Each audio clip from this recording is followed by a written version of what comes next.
창세기 3장부터 나갑니다.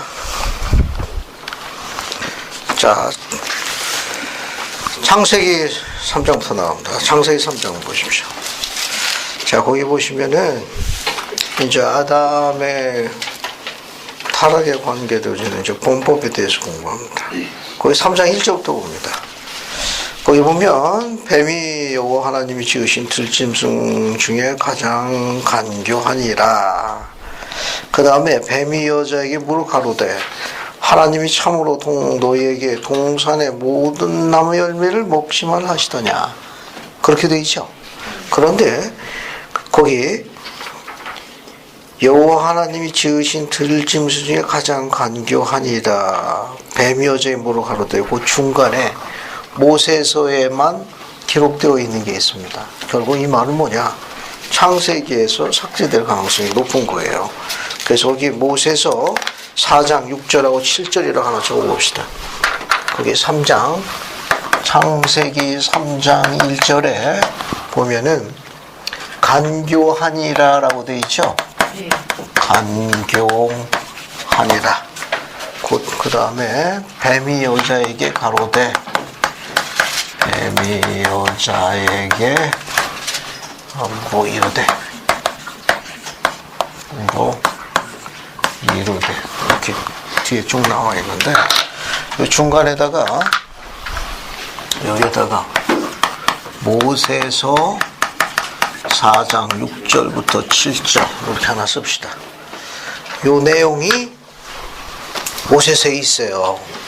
그러니까 유혹하는 장면인데 한번 살펴보죠. 모세서를 한번 봅시다.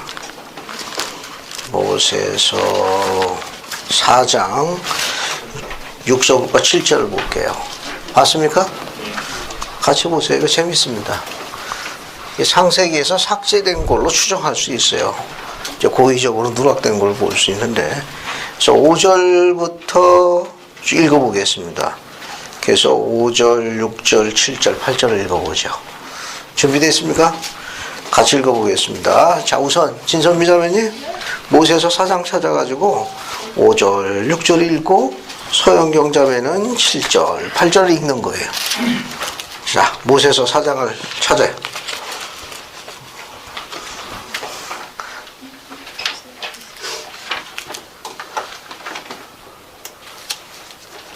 뒤에서 찾으면 5절, 6절.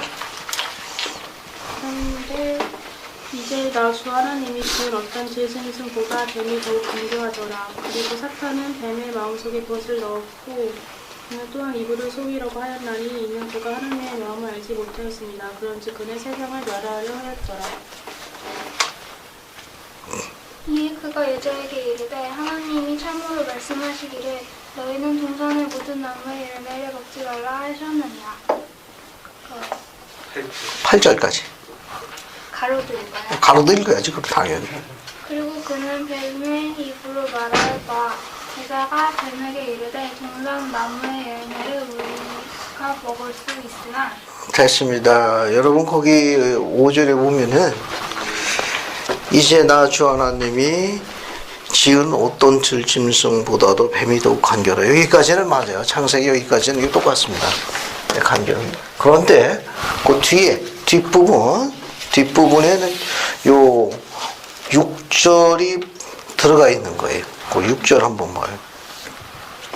그 6절 보면 사탄은 뱀의 마음속에 그것을 넣었고 이는 그가 이미 많은 자들을 끌어내어 자기를 따르게 하였습니다. 그는 또한 이브를 속이려고 하였나니 그 뒤에 위에 올라가면 4장 4절에 보면 어떤 내용이 나와 있는가 하면은 거기 3절부터 보게 되면 창세기 전 천국평열 때 모발을 일으켜가지고 3분의 1이 따랐습니다. 그 내용이 4장 3절에 기록되어 있고 4장 4절에는 그가 4장 3절 뒷부분에 보게 되면은 독생자의 권능으로 쫓겨나게 돼요. 그래서 뭐가 되었는가 하면 사탄이 되었다고 되어 있습니다. 그러니까 그가 모반을 일으켜서 쫓겨난 다음에는 그가 지상에 왔을 적에 사탄으로 불렸다는 기록이 우리 현재 창세기에는 없어요. 여기 기록에 나와 있습니다. 그래서 4장 4절에 그가 사탄이 되었나니. 그리고 뒤에 보면 뭐라고 나와 있는가 하면 참으로 뭐의 압이라고 되어 있습니까? 모든 거짓의 압인 악마라. 이 표현이 굉장히 흥미로운 거예요. 그러니까 모든 거짓의 압인은 누구냐? 악마입니다. 바로 사탄이에요. 그의 주종목이 뭐라는 걸 알 수 있습니까? 속이는 거예요. 그래서 모든 거짓의 압입니다. 그래서 악마라고 불렸고 사탄이라고 불렸어요. 지금 누굴 속이는 장면입니까? 이브를 속이려고 했어요. 거기 보면 이브를 속이려고 하였나니 그가 하나님만 알지 못하였습니다. 그가 이브를 속이려고 한 이유 중에 하나는 또 우리가 갖고 있는 성경 창세기에는 이런 기록이 없어요. 그런즉 마귀인 사탄이 뭘 멸하라 하였습니다. 세상을 다 멸하라고 했습니다. 그래서 이브를 욕하려고 했던 겁니다. 이런 기록들은 주목할 만한 이유가 있습니다. 흥미있는 건 뭐냐면은 악마인 사탄에게 하나님의 마음을 다 알도록 허락하시진 않았고 제한했다는 점입니다. 이 기록도 역시 성경에는 없어요. 그러니까 마귀가, 즉 악마인 사탄이 하나님의 계획을 다 알도록 전능자의 마음을 다 알 수 있도록 허락하지 않았다는 거예요. 제한하셨습니다. 그래서 6절 보면 그가 하나님의 마음을, 하나님의 뜻을, 하나님의 섭리를 다 알지 못했습니다. 이것. 그래서 우리는 지난주에 공부한 걸 잠깐 기억해 보면 동산의 열매를 먹지 말라고 그랬죠. 먹으면 어떻게 된다? 곧 죽을 거다. 위로 올라갑시다. 위로. 다시 창세기로 넘어가요. 자기 창세기 3장 지금 공부하고 있는데 다시 창세기 2장으로 갑시다. 창세기 2장 16, 17절 봐요. 봤습니까? 네. 자, 우선 지금 공부하고 있는 게 3장 1절인데 뱀이 여자의 무로 가로되 하나님이, 다시 창세기 3장 1절 보세요. 하나님이 참으로 너에게 동산의 모든 나무 열매를 먹지 말라 하시더냐. 언제 얘기했느냐? 언제 이야기했죠? 지난주에 창세기 2장에서 이야기한 겁니다. 자, 16, 17절 보세요. 손민희 자매님 16, 17절 한번 읽어봅시다. 2장이요? 2장 16절. 네, 2장. 창세기 2장 16, 17절. 여호와 하나님이 그 사람에게 명하여 이르시되 동산 각종 나무의 열매는 내가 임의로 먹되 선악을 알게 하는 나무의 열매는 먹지 말라. 내가 먹는 날에는 반드시 죽으리라 하시니라. 감사합니다. 다시 봅시다. 하나님께서 그 사람에게 명하여 이르시기를 동산 각종 나무 열매는 네가 임의로 먹되, 뭘 먹지 말라고 그랬습니까? 선악을 알게 하는 나무 열매는 먹지 말라. 그 뒤에다가 거기에 먹지 말라 뒤에다가 모세서 3장 17절이라고 하나 써봅시다. 역시 모세에서만 기록되어 있고 우리가 갖고 있는 성경 창세기에는 안 나옵니다. 자, 그래서 지금 공부하고 있는 게 비교 모세서 2장 제 16, 17절인데 어디에다 집어넣는가 하면 17절 보면 먹지 말라. 17절에 선악을 알게 하는 나무의 열매를 먹지 말라. 요 뒤에다가 모세서 3장 17절에 하나 집어넣어요. 그래서 모세서 3장 17절 봅시다. 모세서 3장 17절 봐요. 봤습니까? 네. 자, 그것도 한 번 더, 손민호님 그것도 한 번 더 읽어봐요. 이게 훨씬 더 자세합니다. 선악을 알게 하는 나무의 열매는 먹지 말라. 그러할지라도 내가 스스로 택할 수 있나니 이는 그 일이 내게 주어졌음이니라. 그러나 내가 그것을 금한다는 것을 기억하라. 내가 그 열매를 먹는 날에는 반드시 죽을 것임이니라. 감사합니다. 여기 보면 여기까지 똑같은 거예요. 앞줄은 선악을 알게 하는 나무의 열매는 먹지 말라. 여기까지는 같은 거예요. 그 뒤에 게 삽입된 겁니다. 뒤에 게 뭐냐? 그러할지라도 네가 스스로 택할 수 있나니, 이걸 우리가 교리적으로 뭐라고 설명하죠? 선택의제라고 하는 거예요. 지금부터 공부하는 이 기록이 창세기에는 없습니다. 누락됐거나 고의적으로 빼버렸거나 했을 거예요. 그러할지라도 내가 스스로 택할 수 있는 한이 선택의지입니다. 이는 그 일이 내게 주어졌습니다. 그 일이란 건 앞에 이야기한 선택의지를 이야기하는 거예요. 선택의지가 이제 너한테 주어져 있습니다. 그러나 내가 그것을 금한다는 걸 기억해라. 여기까지가 우리가 갖고 있는 모세서에만 기록되어 있는 거예요. 뒤에 거는 창세기 되어 있습니다. 그러나 그 열매를 먹는 날에는 반드시 죽을 것이다. 이 중간 부분이 이제 추가되어 있어요. 모세서에는. 결국 이 말은 뭐냐면은 내가 만약에 에덴 동산에 머물기를 원한다면 뭘 먹지 말라는 거예요. 선하게 알게 하는 나무 열매는 먹지 말라. 그런데 네가 만약에 선하게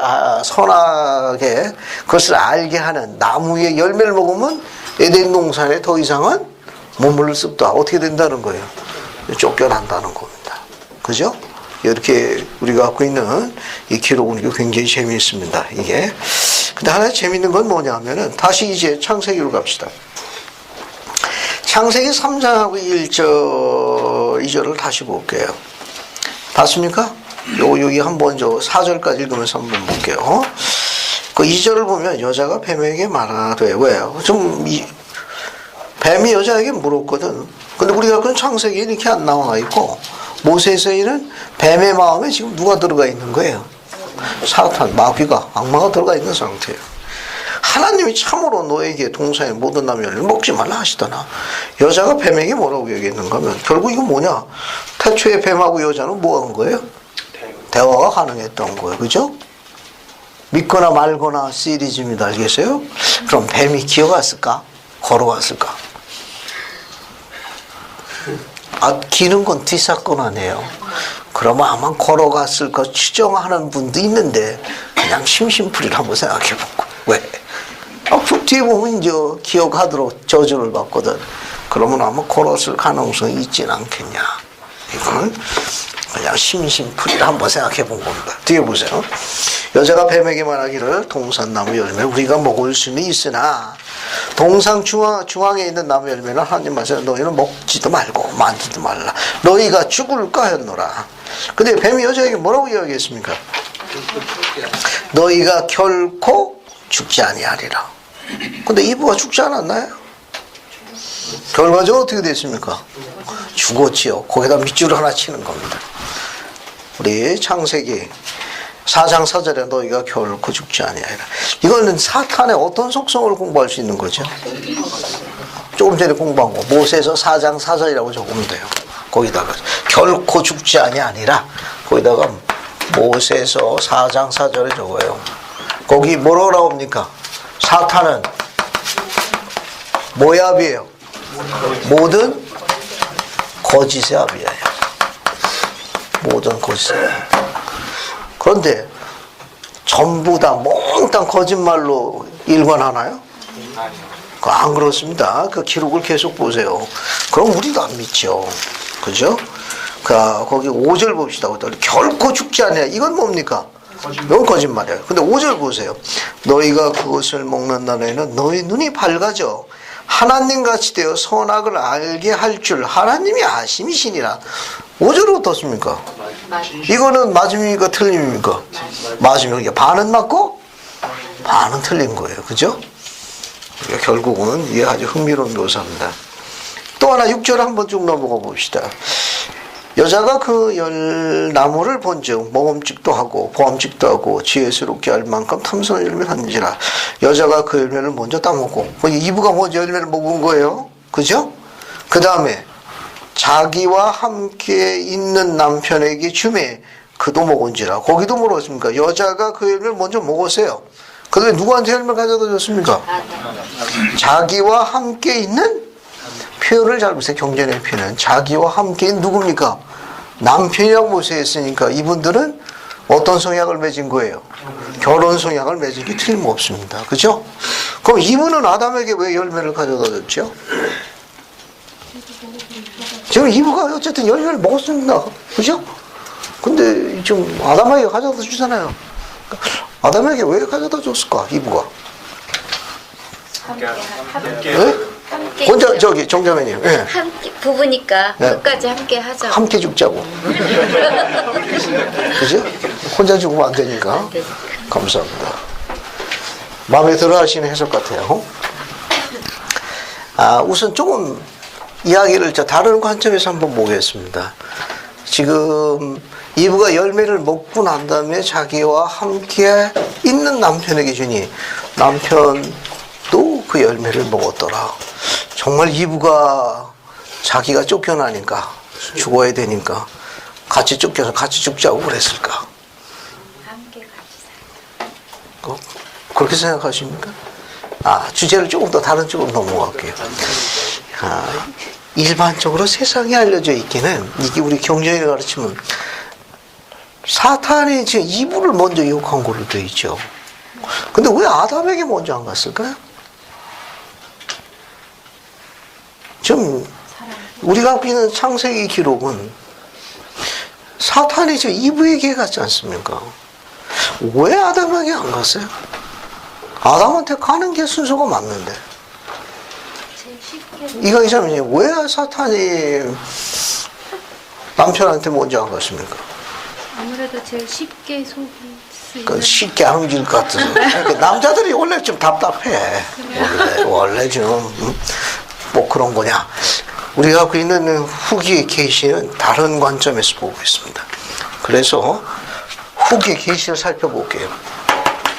경전은 사탄이 이브를 먼저 유혹한 걸로 나옵니다. 그런데 후기의 계시는 조금 바뀌어 있어요. 교리야 성야 29편 36절과 40절 보겠습니다. 거기는 뭐라고 계시는지 한번 살펴볼게요. 교리야 성야 29편으로 갑니다. 우리 후기의 계시를 한번 볼게요. 29편 36절 봅시다. 29편 36절. 찾았습니까? 거기 아담은 뭐라고 되어 있어요? 악마 유혹을 받았다고 되어 있네. 그죠? 아니 계시는 뭐라고 되어 있는가 하면 아담은 악마 유혹을 받았고, 그런데 창세기에는 이브의 유혹만 나와 있거든. 그죠? 40절로 가봅시다. 40절. 40절 봤습니까? 악마가 아담을 유혹하였고 이에 그가 금단을 따먹고 계명을 범하였으니 그렇게 되었더라. 이렇게 나와 있죠. 우리 후기의 계시에 보게 되면 악마가 아담을 유혹하였고, 그런데 창세기 기록은 이브가 열매를 먹고 남편에게 주니 남편이 따먹었더라 라고 되어 있으니까 사탄은 그러면 누구를 먼저 접촉한 거예요? 아담을 먼저 접촉한 겁니다. 그런데 아담이 어떻게 한 거예요? 거절한 겁니다. 그래서 누구한테 넘어간 겁니까? 이브한테 간 거예요. 그래서 이브가 열매를 따먹고 그 열매를 누구에게 주며? 아담에게 주며 아담이 어떻게 했습니까? 그 열매를 먹게 된 거예요. 그러니까 후기 계시는 사탄이 먼저 누굴 접촉했느냐? 아담을 먼저 접촉했습니다. 이게 성경에는 없어요. 자, 아담이 어떻게 했습니까? 거절해서 누구한테 간 거예요? 이브한테 간 겁니다. 표현을 용서해 주시기 바랍니다. 용서해 주셔야 생각합니다. 항상 사단은 여자한테 시작되는 거죠. 웃으시는 거 보니까 그거 반은 동의하시는 것 같네. 여러분, 우리 태초의 어머니 이브가 용감한 년이라는 걸 기억해야 합니다. 물론 그런 면에서 그렇게 독서를 품는 사람도 있어. 하지만 이브가 열매를 안 먹었으면 니파이후서 2장 25절에 있는 리아의 선언은 이루어지지 않습니다. 하나님의 계획이 지상에 성취될 수가 없어요. 니파이후서 25장 25절로 갑시다. 이브가 열매를 따먹은 행위에 대해서 리아이는 이렇게 표현했어요. 자, 니파이후서 2장 25절로 갑니다. 자, 붙인 리아이는 뭐라고 이야기했느냐? 니파이후서 2장 25절 봤습니까? 네. 자, 시작하면 같이 읽어볼게요. 아담이 타락한 것은 무더 우야민이라. 준비됐습니까? 네. 자, 시작하면 같이 읽어보겠습니다. 자, 시작. 타락한 것은 존재하게 하려 하며 사람이 존재함은 기쁨을 갖기 위함이니라. 그러니까 아담이 타락한 것은 어떻습니까? 사람이 지상에 오기 위함이에요. 인간의 자녀가 지상에 오기 위함입니다. 또 인간이 즉 사람의 자녀가 지상에 존재하는 목적은 뭐예요? 기쁨을 갖기 위함입니다. 만약에 우리 태초의 어머니가 그 열매를 안 따먹었으면 우리가 여기 지상에 올 수 있나요? 올 수 없습니다. 또 우리 지상에 와가지고 좀 고생 많이 하죠. 우리 조국 땅의 단군이래 오늘날 얼마나 고생이 심합니까? 그죠? 그래도 어때요? 절기마다 조금이라도 기쁜 게 있지 않습니까? 그죠? 우리가 사랑하는 즐거움과 또 그런 소망이 이루어지는 부분이 있지 않습니까? 아버지 리아이는 중요한 결론을 언급했어요. 이브가 열매를 따먹은 것 비난받을 일이 아니라는 겁니다. 조금 이따 설명하겠습니다만은 이브가 열매를 따먹으로 인해 가지고 결국은 어떻게 돼요? 지상에 인간들이 거하게 되었고 드디어 어떻게 우리도 하나님께 동참해서 가족을 구성하게 되고 또 그 가운데서 어떻습니까? 절기마다 기쁨을 맛보도록 계획하신 겁니다. 그런 의미에서 태초의 어머니 이브는 칭송받아야 마땅합니다. 왜? 이 말은 뭐냐면 다른 관점에서 볼 적에 는 여성이 훨씬 어떻습니까? 순간의 결단력이 남자보다 뛰어나다는 암시도 들어있습니다. 예, 순간에. 왜? 남자는 여러 가지 논리가 맞아야 돼. 분명히 사탄은 아담에게 갔어요. 근데 아담은 여러 가지 논리가 맞아야 돼. 열매를 먹지 말라고 했거든. 먹으면 쫓겨난다고 그랬고 여러 가지 악기가 안 맞는 거예요. No. 근데 이분은 어때요? 먹지 말라고 하더라. 하면서 이브에게 이야기했습니다. 아니다. 결코 죽지 아니할 것이야. 하나님같이 되어 눈이 밝고 하나님같이 될 것이라. 그 얘기 듣고 나무를 본즉 종전에 보던 나무와는 어떻게 보였습니까? 거기 보니까 그죠? 거기 표현되어 있는 나와 있는 대로 어때요? 그 나무가 우리를 좋게 행복해 줄 만하고 몸짓고 그래서 어떻습니까? 그래서 먹은 거예요. 먹었더니 맛이 어떻습니까? 심령을 기쁘게 한 거예요. 그래서 그 맛있는 음식을 누구한테 가져간 겁니까? 자기 남편에게 가져드는 거예요. 혹시 집에 그런 가족이 있을 수 있습니다. 너무 맛있어가지고 흔적을 없애시는 분들 있죠. 분리수거도 깔끔하게 해놓고 그 다짐을 받아 엄마한테 절대로 입 밖에 내지 마라. 알았지? 그런 분이 있을 수 있습니다. 그거 별개 사건이고 어쨌든 뭡니까? 가장 맛있는 건 누구하고 함께 나누고 싶었던 거예요? 자기 남편하고 나누고 싶었던 겁니다. 예, 우리가 알고 있는 이런 부분에 대해서 몇 가지 주의할 점이 있어요. 즉 이브가 열매를 따먹은 것은 소위 여성의 직관력에 대한 속성을 갖고 있다는 걸 묘사하는 겁니다. 그러나 남자보다 탁월해요. 직관력이. 그래서 오죽 그런 얘기합니까? 결혼하면 내 아내의 충고를 들으면 크게 탈이 없을 거다. 근데 그게 안 되거든. 그 남자도 또 고집이 있어가지고 꼭 탈을 겪어야 돼. 또 그래야 또 성장하고. 좀 복잡해. 그 여성은 남성보다 훨씬 직관력이 뛰어납니다. 그러면 아담에 대해서 우리가 배울 수 있는 게 뭐냐면 아담에게 주님께서 이야기하신 게 바로 뭐냐? 내가 스스로 택할 수 있나니 그 일이 너에게 주어져 있습니다. 선택의지를 허락하셨어요. 선택의지에 대한 인간이 행사하기 위해서 선택의지를 행사하기 위해서 인간이 가져야 하는 4가지 지식이 있습니다. 이 지식을 이해해야만 아담이 열매를 먹는 과정을 이해할 수 있습니다. 자, 그러면 인간이 즉 선택의지를 행사하기 위해서 인간이 가져야 하는 4가지 지식이 있는데 우리 세미나리 교재에 나와 있는 걸 발췌했어요. 이게 2장짜리 묶은 유인물 있죠? 오늘 유인물이 2부분 나갔습니다. 그 2장짜리 묶은 것 중에 2장짜리로 되어 있어요. 찾았습니까? 2장짜리 좌측편 맨 위에 보면은 포인트 해가지고 선택의지를 행사하기 위해서 인간이 가져야 하는 4가지 지식이 있습니다. 찾았습니까? 그거 하나씩 읽어볼게요. 하나님이 제정하신 율법에 대한 지식을 가져야 합니다. 두 번째는 율법으로 만들어진 상반되는 두 가지 가운데 몇 개를 선택해요? 두 가지 가운데 꼭 하나만 선택해야 돼요. 하나님께서 제정하신 율법에 대한 지식을 가져야 되는데 그 율법은 상반되는 두 가지 것으로 되어 있다는 거예요. 상반되는 두 가지 것으로. 예를 들면 여기 하나 여기 적어 봅시다. 선택의지를 행사하기 위해서 우리가 가져야 하는 네 가지 지식이 있어요. 이 지식, 이걸 이해해야만 아담의 범국 과정에 대한 타락 과정을 이해할 수 있습니다. 첫 번째, 하나님께서 제정하신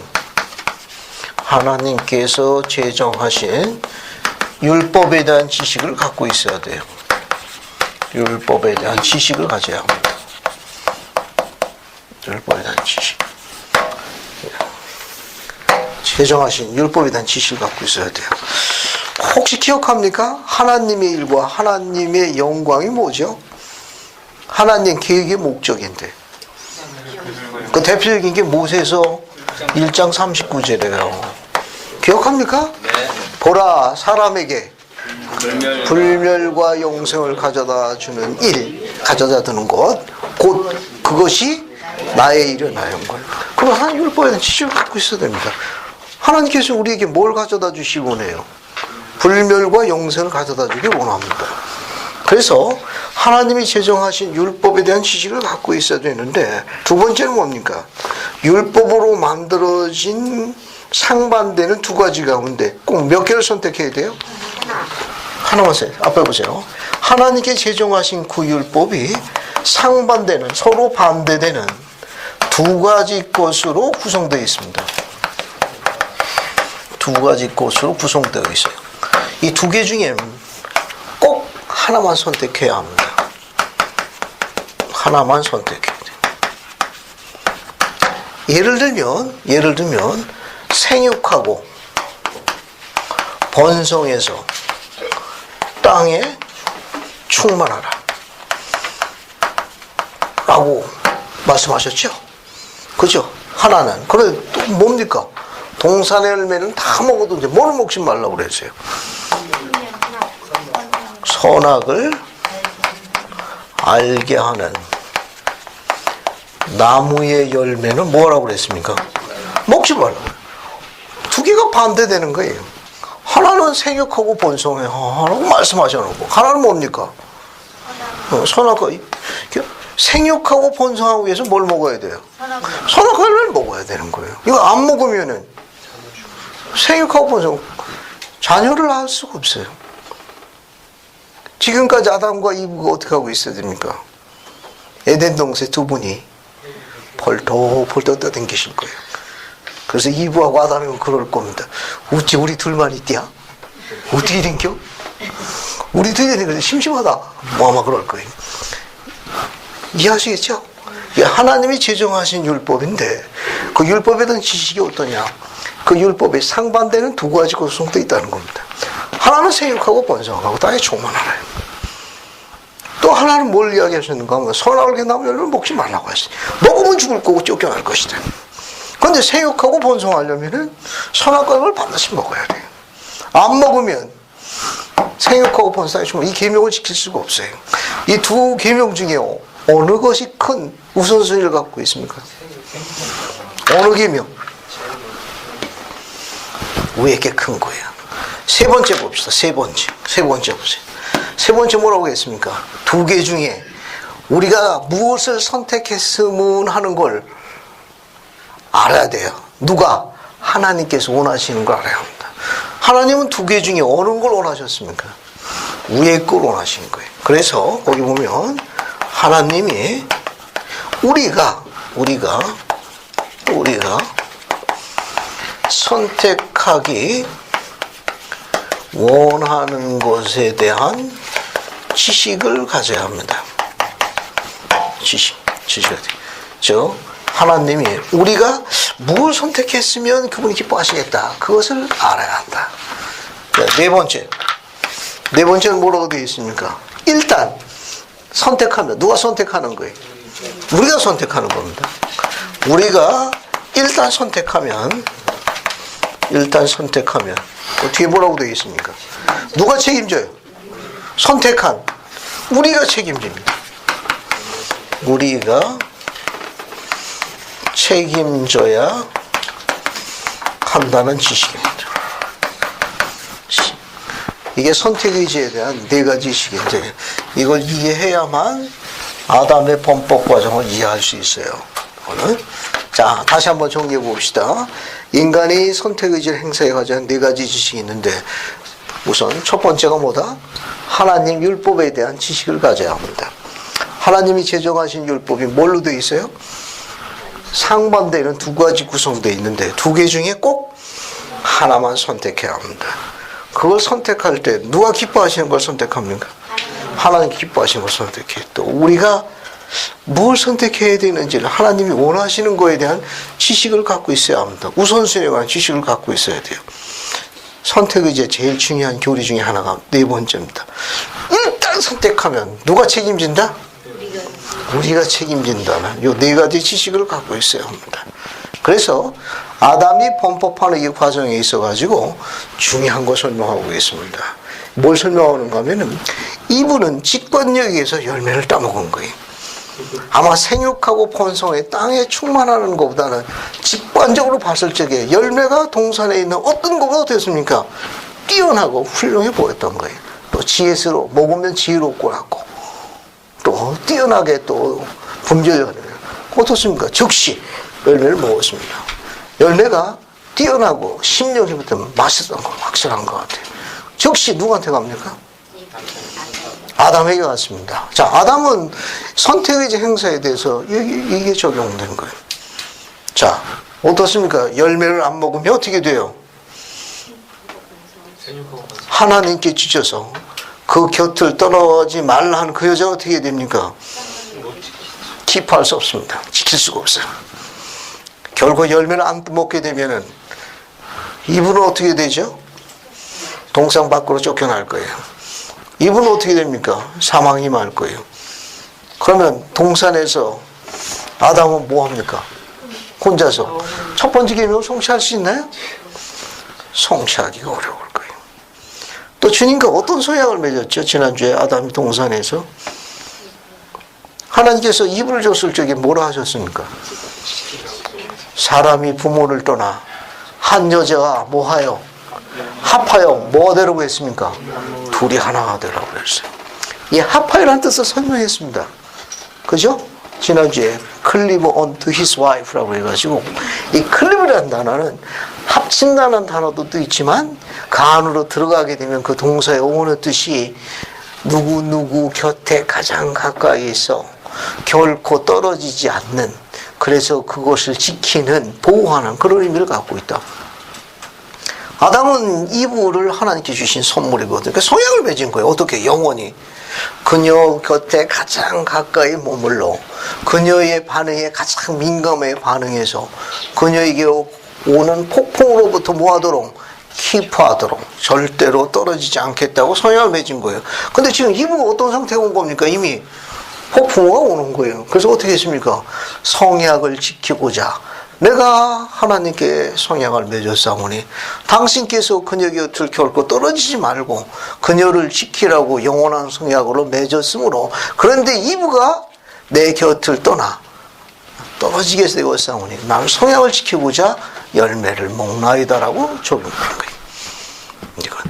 그래서 사탄이 볼 적에는 어떻게 해요? 이브도 죽고 그 다음에 드디어 아담 먹으라 할 때 안 먹었잖아요. 근데 아담도 죽으니까 둘 다 어떻게 됩니까? 이제 다 죽으니까 사탄이 어떻게 생각했을 것 같습니까? 다 이루었다 했을 거예요. 근데 지금 어떻게 된 겁니까? 둘이 죽었는데 아담이 그럴 거예요. So many, 너무 많아. 그래서 앞에 뭐라고 되어 있습니까? 모세서에 하나님은 사탄에게 하나님의 마음을 다 알도록 허락하시지 아니하셨습니다. 그러니까 동산에서 아담과 이브를 사탄이 유혹한 걸 보면은 사탄이 창조 때 지상에 어느 신기인가 쫓겨났다는 걸 강력하게 시사하는 암시입니다. 그러니까 창조의 아침에 우리가 문헌적으로는 기록을 갖고 있지는 않는다. 모세에서는 암시하고 있어요. 사탄이 창세전에 모반하여 많은 자들 끌어내렸고 그가 쫓겨나 사탄이 되었더라. 그런데 이 기록 보게 되면은 뱀의 마음에 들어가 이브를 유혹하니 후기 계시는 아담을 대해서 아담의 유혹을 받았다고 그랬으니까 창조의 아침 언젠가는 사탄에 쫓겨서 머무르고 있었는 게 확실합니다. 뭐 복천에 가면 더 자세히 기록되겠지만 안 그러면 이건 아기가 안 맞아요. 그래서 어떻게 한 겁니까? 모세서에는 창세기 없는 기록 중요한 게 하나 있어요. 사탄은 하나님의 계획을 망치고 세상을 멸하려 했더라. 그러니까 아담도 죽고 이브도 죽으면 세상이 어떻게 되는 겁니까? 멸하는 것만 생각한 거예요. 근데 어떻게 된 겁니까? 아니 어떻게 돼? 그냥 사람의 자녀들이 지상에 머무르게 온 거예요. 그러니까 사탄의 그런 유혹에 대해서 이브는 직관력에 의해서 행사했습니다. 하지만 아담은 어디에 행사하죠? 이 두 번째 계명을 보다는 어디 계명이에요? 하나님께서 원하시는 첫 번째 계명이 뭐 한 겁니까? 순종한 겁니다. 그로 인해서 아담은 족장으로서 그 임무를 부여받게 됩니다. 족장으로서 그 뒷내용은 그런 부분으로 언급되어 있는 거예요. 그래서 지상에 왜 남자가 가장으로서 그 족속의 족장으로 즉 감리 대저사로 축복사로 성임됐는가 하면 태초에 이와 같은 데 기원을 두고 있습니다. 이 말은 뭐냐면 아내는 그 족장을 지지하고 존중해야 합니다. 비록 인간적인 약점이 있기 때문에 여러 가지로 제한받을 가능성이 있으나 그가 복음 가운데서 충실하게 생활하는 신권 지도자라면은 그가 하나님 허락하신 그 지도력을 발휘할 수 있도록 아내가 어떻게 해야 돼요? 도와야 합니다. 그러니까 존중해야 돼요. 그래야만 뒤에서 이제 다시 설명하겠습니다만은 그 남편을 첫째는 존중해야 합니다. 그러니까 남편을 존중하기 시작하게 되면은 그 존중을 통해 가지고 남편의 음성에 의해서 하나님의 계시와 음성을 들을 수 있도록 전능하시면서 계획하셨습니다. 다른 방법 없어요. 왜냐하면 뒤에 그 설명을 하려고 그래요. 이브에게 범법에 대한 형벌을 주실 적에 그것을 주님께서 제정하셔서 이거는 손을 댈 수 없는 주님의 율법입니다. 여인은 그 율법에 순종하지 않고 존중하지 않으면 그 남편과 함께 영원한 세상에 못 들어가십니다. 제안하셨어요. 그래서 둘이 한 몸이 되는 거예요. 아주 독특한 겁니다. 비록 그 남편이 가지고 있는 세상적인 그런 부분을 제한받을 수 있으나 그가 하나님의 종으로서 신권을 가지고 그 가장의 가장으로서 복음 온다는데 충실히 생활하는 한 그 아내는 그 남편을 존중해야 합니다. 그렇지 않고는 그 여인은 영광의 등급에 못 들어갑니다. 나중에 주님보다 반드시 그 질문에 답해야 돼요. 예, 계획은 그렇게 되어 있습니다. 자, 그러면 우리는 아담의 범법으로 인해 가지고 부친 네 아이가 이해한 것처럼 아담이 타락한 곳은 뒤에 뭐라고 되어 있죠? 아까 리파이브서 2장 25절에 아담이 타락하게 된 것은 사람이 지상에 존재하기 위함이고, 그죠? 사람이 지상에 존재하면 기쁨을 갖고 합니다. 자, 그러면 우리는 여기다가 아담의 타락이라고 하나 써봅시다. 타락하고 여기는 타락 이전이라고 그러고 타락 이전, 이쪽은 타락 이후 어떤 변화가 생겼는지 교리적으로 한번 찾아볼게요. 여기는 타락 이후로 합시다. 크게 네 가지인데 세부적인 거에 치면 한 5가지 정도로 나눕니다. 첫 번째는 영적인 면으로 봅니다. 영적인 면, 뭐 이건 혹시 다른 데는 영적인 창조 부분이라고 설명합니다. 다 같이 줘봐요. 두 번째는 육적인 면. 이런. 자, 그 다음에 동반자 관계가 있습니다. 그 다음에 거주, 지구에 관한 게 있어요. 그 다음에 선택의지에 관한 게 있습니다. 자, 이것이 아담의 타락 이전과 타락 이후에 어떻게 되나 한번 찾아볼게요. 이것도 재밌는 겁니다. 칠판 보세요. 이 인물은 저 필요할 때 보시면 됩니다. 거기 어딘가 다 가보면 전부 빈칸 채우는 다 어딘가 다 있어요. 설명 한 번 더 더 빠릅니다. 자, 아담이 타락하기 이전에는 아담은 어디에 거했죠? 에덴 동산이죠. 범법하기 전에 에덴 동산이니까 그 에덴 동산에 누구가 태어나왔습니까? 하나님 아버지 엘로힘과 태어나왔습니다. 알겠습니까? 그러니까 동산에서 쫓겨나기 전에 아담에게 말씀하신 분은 구약의 하나님 여호와가 아니라 누굽니까? 하나님 아버지 엘로힘이에요. 그러니까 결국 우리는 이것을 하나님 면전에 거했다 이렇게 묘사합니다. 하나님 면전에 거했습니다. 자, 아직 열매를 따먹지 않았기 때문에 이제 사망이 임했나요? 사망이 임하지 않았습니다. 여기는 사망이 임하지 않았어요.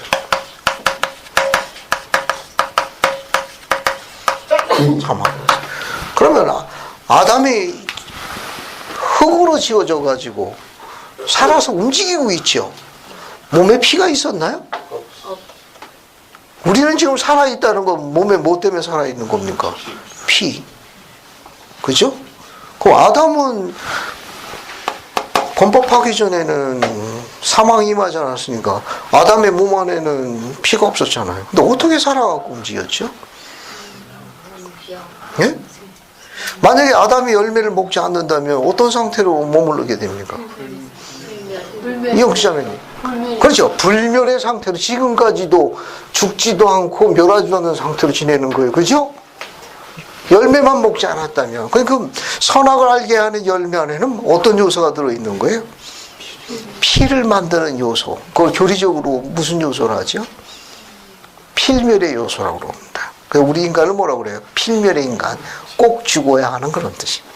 이 필멸이라는 뜻은 이 모틀이라는 뜻입니다. 모틀. 필멸의 그런 말이에요. 그러니까 이 필멸이는 꼭 죽어야 하는 그런 뜻입니다. 다른 말로 얘기하면 뭡니까?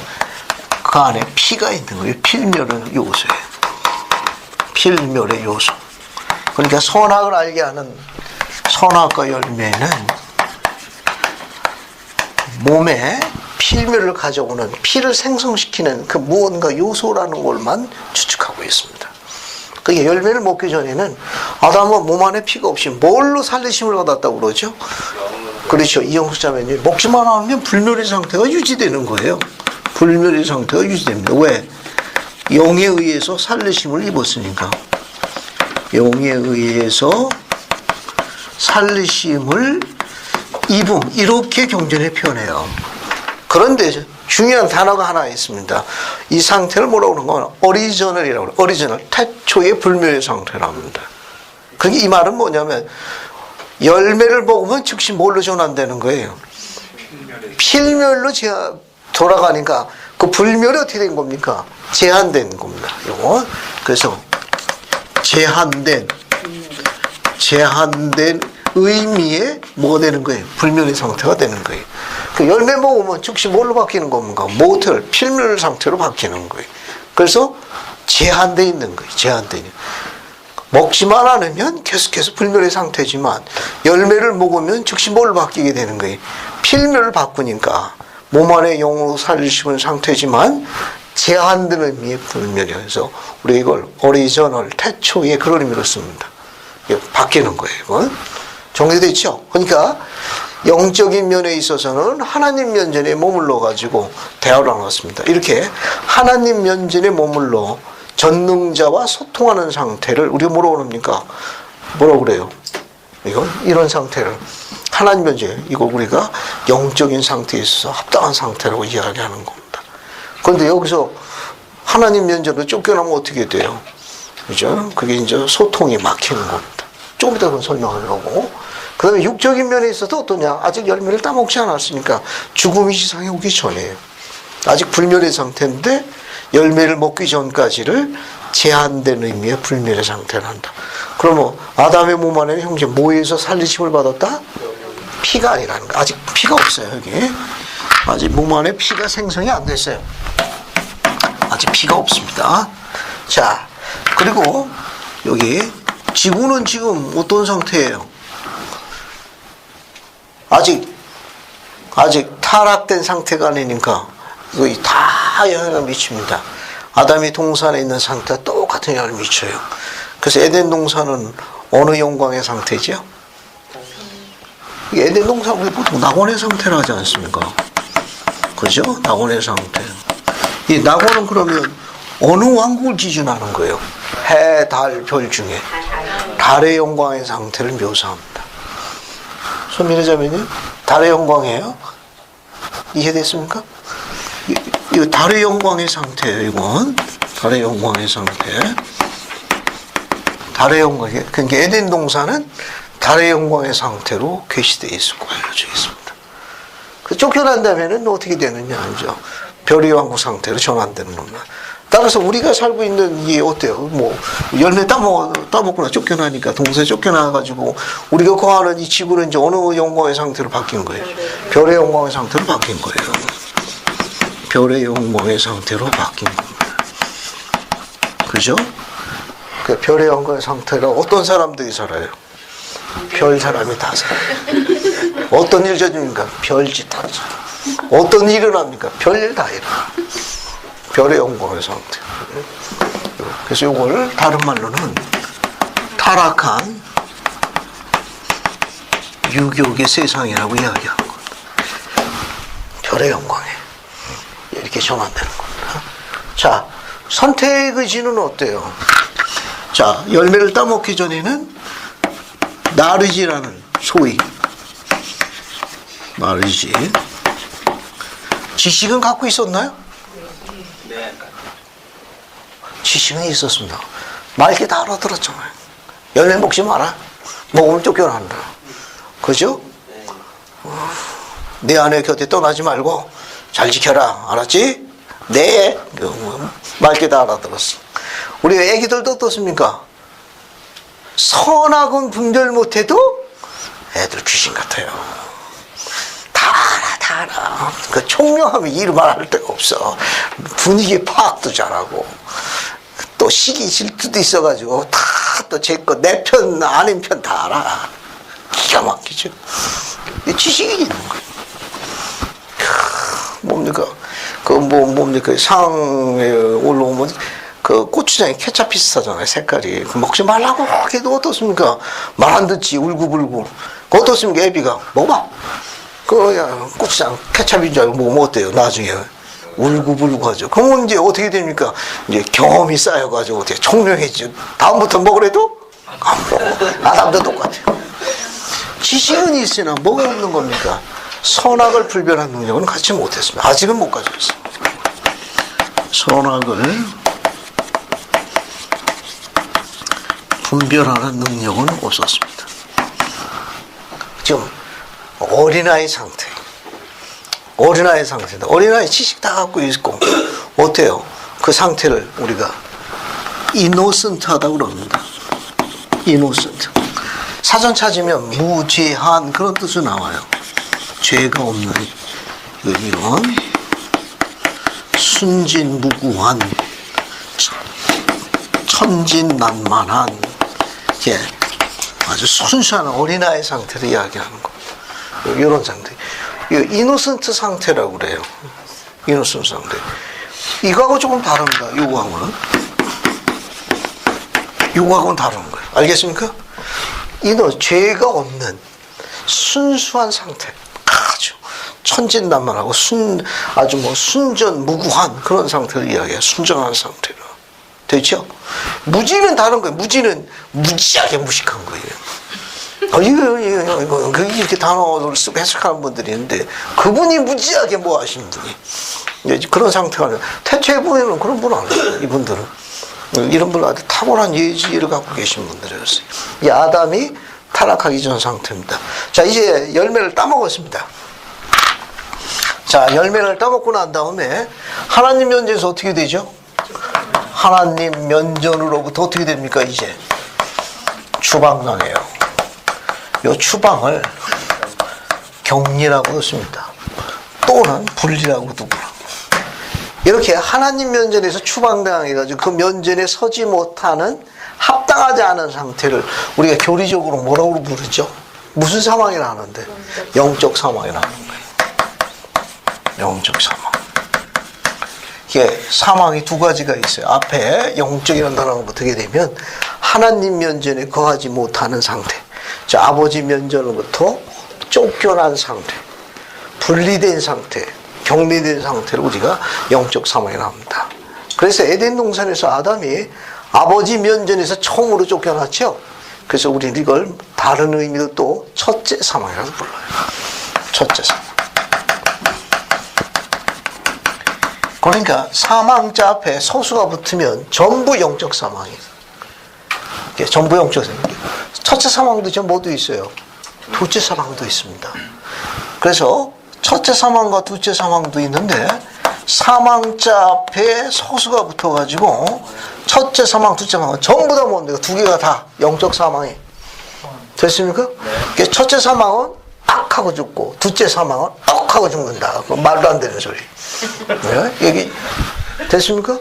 이거 첫째 사망이라는 건 동산에 쫓겨나가지고 설명을 이렇게 장황하게 하시는데 동산에 쓰던 사건은 무조건 첫째 사망이에요.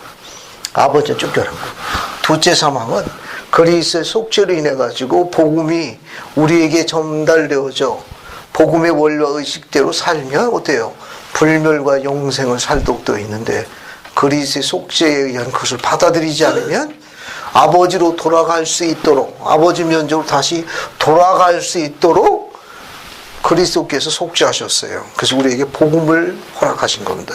그래서 복음의 의식과 율법대로 살면 어떻게 돼요? 우리가 이제는 돌아가는 겁니다. 오늘 여기 있는 우리는 어때요? 아버지 면제로 돌아가는 거예요. 근데 그것이 가르쳐짐에도 불구하고 말 안 듣고 고집하면 어떻게 됩니까? 또 쫓겨납니다. 그래서 두 번째 쫓겨나서 영적으로 죽었대서 세컨드 데스 두 번째, 둘째 사망 전부 다 영적 사망. 알겠습니까? 이거 다른 의미로 해석하시면 안 돼요. 전부 다 사망자 앞에 첫째, 둘째로 서수가 붙으면 두 개 다 영적 사망입니다. 그 다음에 육적이면 어떻게 돼요? 드디어 몸에 뭐가 생깁니까? 드디어 몸 안에 피가 생깁니다. 몸 안에 피가 생깁니다. 그래서 뭘로 전환돼요? 필멸의 몸으로 전환됩니다. 필멸의 몸으로 전환되었기 때문에 피로 인해 가지고 좀 어떤 사망이 맙니까? 육체적 사망이 망하는 거예요. 육체적 사망이 망해요. 육체적 사망. 그래서 우리가 이걸 죽음이라고 하는 거예요.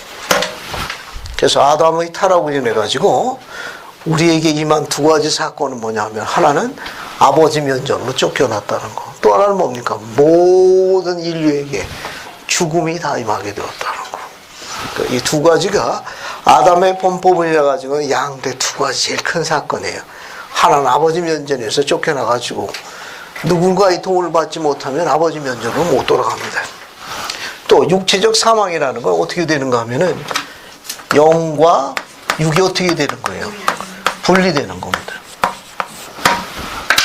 그러니까 육체적 사망이라는 건 영과 육이 분리되는 거예요.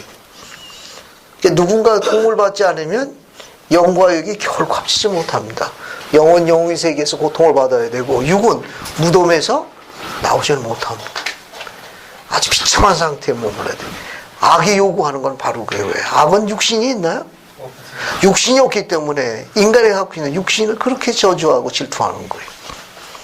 그래서 그걸 그냥 가둬놓고 못 움직이게 하는 겁니다. 죽음이라는 건 영과 육이 분리되는 거예요. 이것이 다시 결합해야 합니다.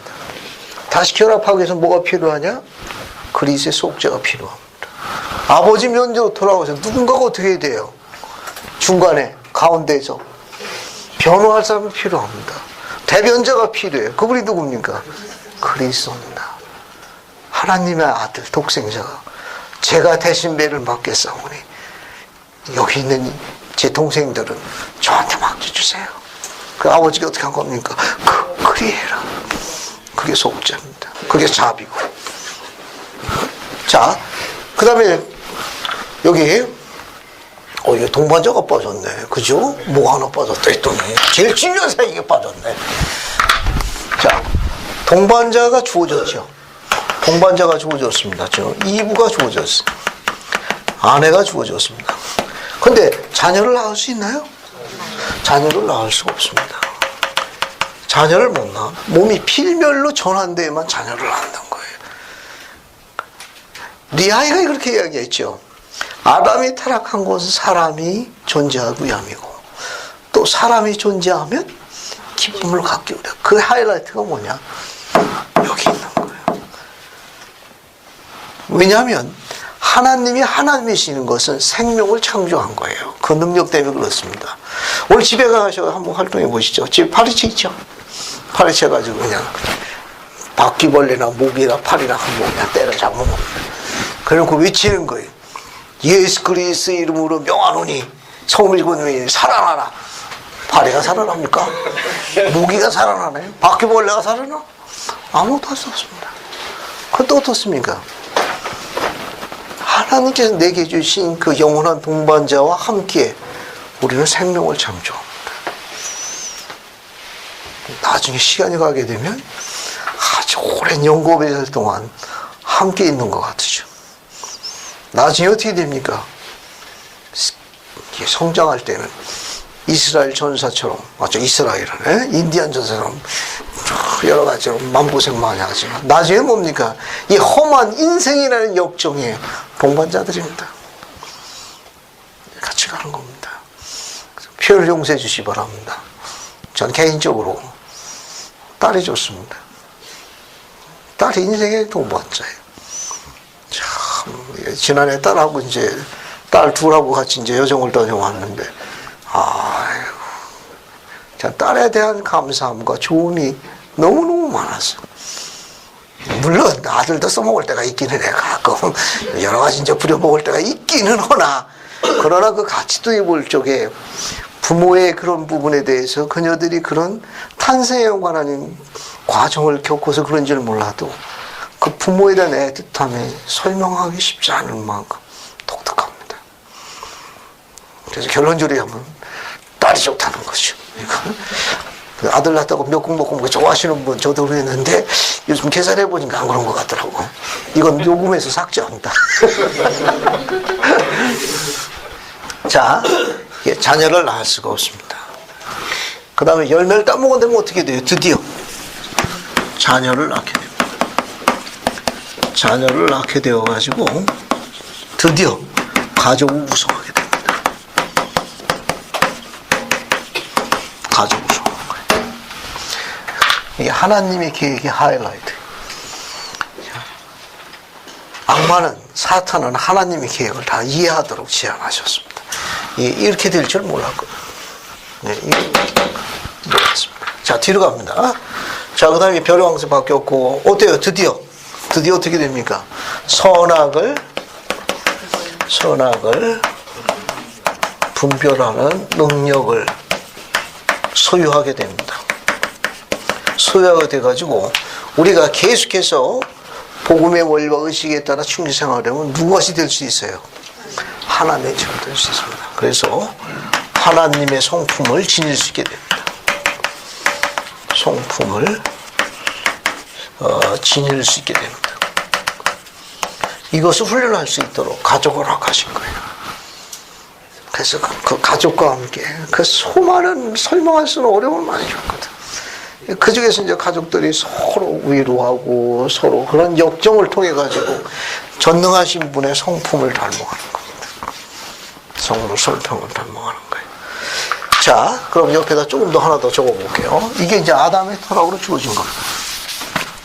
여기서 우리가 배울 수 있는 점이 뭐냐 하면은 우리 지난주에 공부한 거는 창조를 공부했어요. 그죠? 창조를 공부해가지고 아까 이야기한 대로 여세 동안 다 지으셨습니다.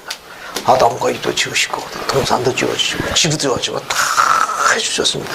근데 하나님의 계획은 이 창조만으로, 이와 같은 창조만으로는 이 창조가 다 이루어졌는데 왜 타락을 계획하셨습니까? 이 창조만으로는 하나님의 계획이 온전케 되지 않나요? 지금 이야기한 이 부분은 전부 창조에 관련되어 있는 겁니다. 여기는 말을 안 듣네. 이건 전부 창조에 관한 문제예요.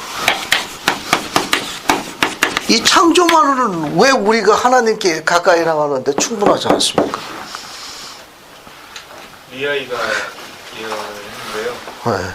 그 세상에 반대되는 것들을 아는 것이 반드시 필요하다고 이야기를 하면서 그 사람이 항상 하나님 아버지의 그 계획만 알게 되면은 그 반대되는 결과를 알 수 없기 때문에 자신이 선택한 것에서 기쁨이 가질 수가 없고 그로 인해서 자신이 더욱더 이렇게 진보해야 되는 그런 필요성도 모를 수 있는 것 같습니다. 좋은 의견이에요. 하나 정리해 볼게요. 자, 지금 이제 중요한 걸 설명 하나 더 하겠습니다.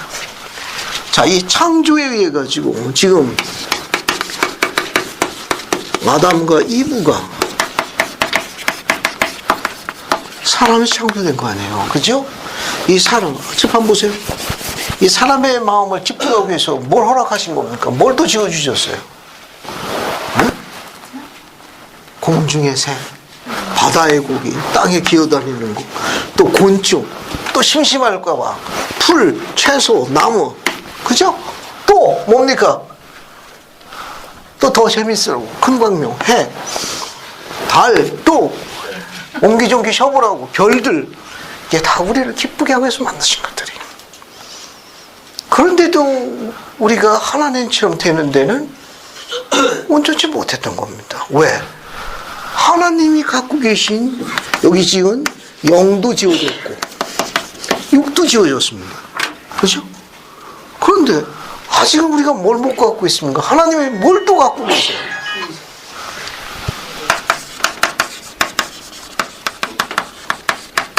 하나님이 갖고 계신 거예요. 영원한 가족을 갖고 계십니다. 그리고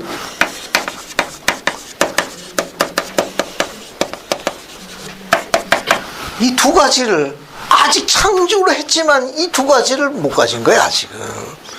우리가 이분처럼 되기 위해서 뭐가 필요하냐?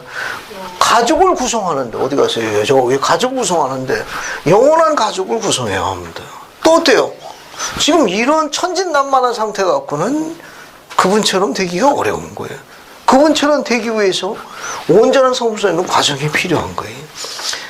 가족을 구성하기 위해서는 반드시 어떻게 합니까? 아담이 타락해야 돼. 열매를 먹어야 돼서 몸이 바뀌어야 돼요. 그래야 자녀를 낳을 수 있어요. 그리고 열매를 안 먹으면 아직도 이노센트한 상태. 아직도 그 신의 성품을 배울 수가 없다고. 그래서 창조를 계획하신 다음에 뭘 계획하신 거예요? 타락을 계획하신 거예요. 그래서 타락을 계획하신 다음에 뭘 계획하셨는가 하면 속죄를 계획하신 거예요. 여기 창조만 가지고는 영원한 가족이나 온전한 성품을 쌓을 수 없기 때문에 그것을 진보하도록 타락을 계획하신 거예요. 타락을 통해 가지고 지상에 드디어 인간들이 가족을 구성하게 된 겁니다. 드디어 하나님 같은 성품을 쌓을 수 있는 경험의 세계에 도전하게 된 거예요. 경험의 세계. 그래서 창조, 타락 이렇게 된 겁니다. 그리고 하나 더 재밌는 건 뭐냐면 감춰져 있는 교리 중에 하나는 제임스 탄레 장로님이 이렇게 얘기했습니다.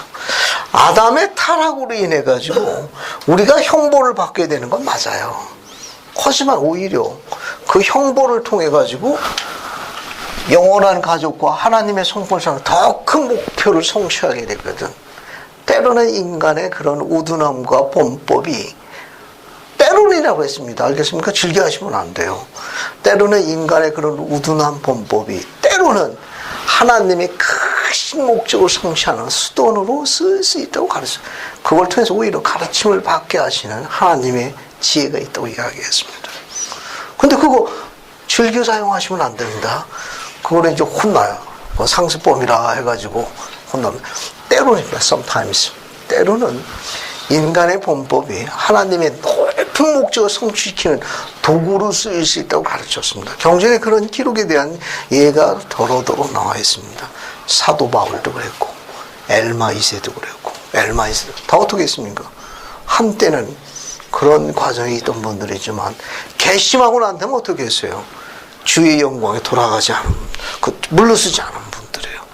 때로는 그런 인간의 그런 범법이 하나님의 크신 목적을 수단으로 쓸 수 있는 그런 특별한 경우도 있다. 때론이라고 그랬으니까 즐겨 사용하시면 안 됩니다. 교리적으로 그런 점도 있다는 거. 자, 이 그리스의 속죄를 통해 가지고 그리스께서 속죄하십니다. 그리스의 속죄를 통해 가지고 드디어 이제 어떻게 돼요? 우리가 하나님 면전은 어떻게 됩니까? 되돌아갑니다. 속죄를 통해서 하나님 면전으로 되돌아가게 돼요. 되돌아가기 위한 조건이 뭡니까? 이분이 이미 속죄하시면서 그리스도의 복음에 순종해야 돼요. 그리스도의 복음에 순종해야 합니다. 즉, 그 원리와 의식, 율법 이런 거에 순종해야 돼요. 그래서 성약을 맺고 의식을 받아야 합니다. 그래서 아버지 면전 돌아가는 거예요. 또 속죄를 통해 가지고 이거는 이제 개인적인 모고치입니다. 우리 개인적인 모고치. 또 속죄를 통해 가지고 어떻습니까? 살과 뼈가 어떻게 돼? 전부 다 분리돼 버렸죠? 이것을 다시 영원히 결합시켜 주셨습니다. 영원히 분리된 살과 뼈를 결합시킵니다. 결합하여 영원히 살도록 허락하셨습니다. 이게 바로 뭡니까? 이렇게 된 불멸의 상태를 우리가 부활이라고 하는 거예요. 전부 모릅니까? 속죄. 그래서 여기 나와 있는 창조, 타락, 속죄는 전부 인간이 하나님께 돌아가는 하나님의 계획의 새 기둥이에요. 인간이 손댈 수 있는 게 아닙니다. 하나님의 계획이자 하나님의 지혜. 그것이 우리 지금 공부하고 있는 모세서 3장의 하이라이트입니다. 좀 이해하시겠습니까? 이게 하나님의 구원의 계획에 우리가 하나님처럼 되어서 하나님과 함께 살도록 계획하신 세 가지 큰 기둥이 있습니다. 그 첫 번째 기둥이 뭐예요? 창조라는 기둥이에요. 두 번째는 타락이라는 기둥입니다. 세 번째는 속죄라는 기둥이에요. 이건 하나님의 계획입니다. 계시가 아니면 이것을 설명하고 이해하기가 쉽지 않다는 거예요. 자, 이제 아담의 타락을 인해 가지고 각각 형벌이 주어집니다. 형벌을 보겠습니다. 자, 8절 봅시다. 창세기 3장 8절 봐요. 봤습니까? 하나님이 아담을 부르시며 그에게 이르시되 뭐라고 질문하셨습니까? 창세기 3장 8절에 뭐라고 질문했어요? 네가 어디 있느냐? 그죠? 그 다음에 10절 내가 동산에서 하나님의 소리를 듣고 내가 벗었으므로 두려워하여 숨었나이다. 11절 누가 너희 벗었음을 내게 알렸느냐? 내가 내게 먹지 말라 명한 그 나무 열매를 내가 먹었느냐? 지금 하나님과 아담하고 대화하는 내용을 주의 깊게 보게 되면은 이미 하나님께서는 아담이 범법한 것을 알고 계시죠? 알고 계신데 지금 뭐하고 계시는 겁니까? 10절, 11절은 재확인하고 계시는 거죠? 그죠? 거기 확인하는 과정 아닙니까? 그죠? 10절에 아담이 내가 벗었으므로 라고 이야기하자 누가 벗었음을 내게 알렸느냐? 즉 네게 먹지 마라 뭐한 열매를 네가 먹었느냐? 지금 다시 뭐하고 있는 겁니까? 재확인을 하고 있는 중이죠. 왜 하나님께서 이렇게 재확인하셨습니까?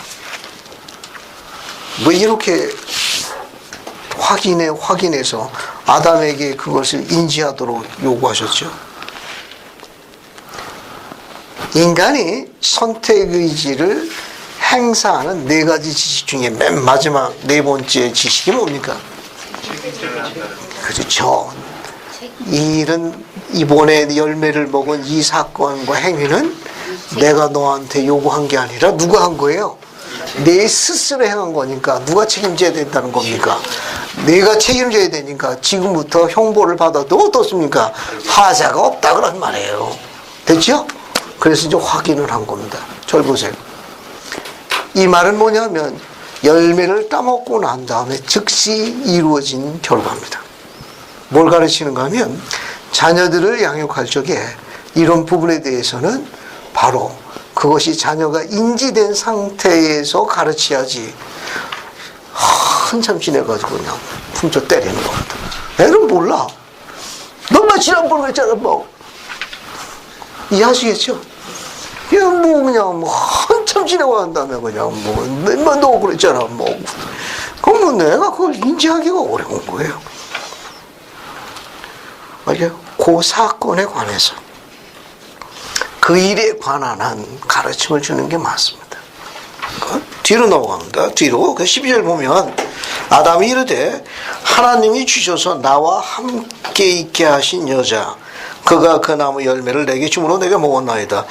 이게 일반적으로 세상에 있는 독설가들이 할 때는 남성의 변명에 관한 속성에 대해 설명하고 있는데 조금 그렇지 않습니다. 이 설명은 우리 12사도 정원에 계신 홀란드 장로님, 제플리안 홀란드 장로님은 우리는 그 해석에 동의하지 않는다. 이 말은 하나님이 나와 함께 있게 하신 그 여자, 이미 부모를 떠나 그 아내와 연합하여 합하여 할 때 그것이 뭐냐? 그 여자 곁에 가장 가까이 있어 그 여자에게 아주 민감하게 반응하여 그녀가 폭풍성에 있을 때 그녀를 결코 떠나지 기도로 그 성약을 내가 기억하고 있기에 내 그것을 지키고자 열매를 먹었나이다. 내가 그녀 곁에 머물러 그녀를 영원히 지키고자 저도 그녀와 함께 동상 밖으로 나가고자 열매를 먹었나이다. 이런 의미에 동의하지 우리는 구차한 그런 변명에 대한 설명으로는 동의하지 않는다. 이 권능 있는 사도의 말씀을 저도 동의합니다. 근데 그 말씀을 공부할 때마다 이게 멋있는 것 같아. 처음에 저 읽었을 때는 뭐야 이게 속설이 나하고 좀 비슷하네 했는데 사도의 가르침을 공부하면서 우리 젊은이들이 이 가르침을 보고 좋겠습니다. 물론 이 결혼이라는 이 여정이 여러 가지 우여곡절이 많아요. 그래도 하나님께서 주신 이런 원리를 잘 이해하고 하면 참 그 여자는 참 복이 많은 여자다. 어쨌든 복이 많은 여자예요. 자, 이제 뒤로 넘어갑니다. 뒤로 넘어가서 이제 뱀에게 이제 형벌로죠. 그죠? 뭐라고 했습니까? 모든 짐승보다 더욱 저주를 받아. 14절 끝에 갑니다. 배로 다니고 살아있는 동안 흙을 먹을지니다. 이때부터 태초부터 이제 형벌을 받아서 뱀 먼저 기어다니게 되는 거죠. 그 다음에 이제 또 뭐라고 했는가 하면은 내가 너로 여자가 원수가 되고 누구하고? 뱀하고 뭐하고? 여자하고 원수가 되겠습니다. 내 후손도 여자의 후손과 원수가 되겠다. 이때 여자의 후손은 누구냐? 예수 그리스도를 상징합니다. 예수 그리스도 상징하고 그러나 여자의 후손은 내 머리를 상징할 때 이게 내 머리라는 건 뭐냐? 사탄과 그의 왕국을 상징하는 겁니다.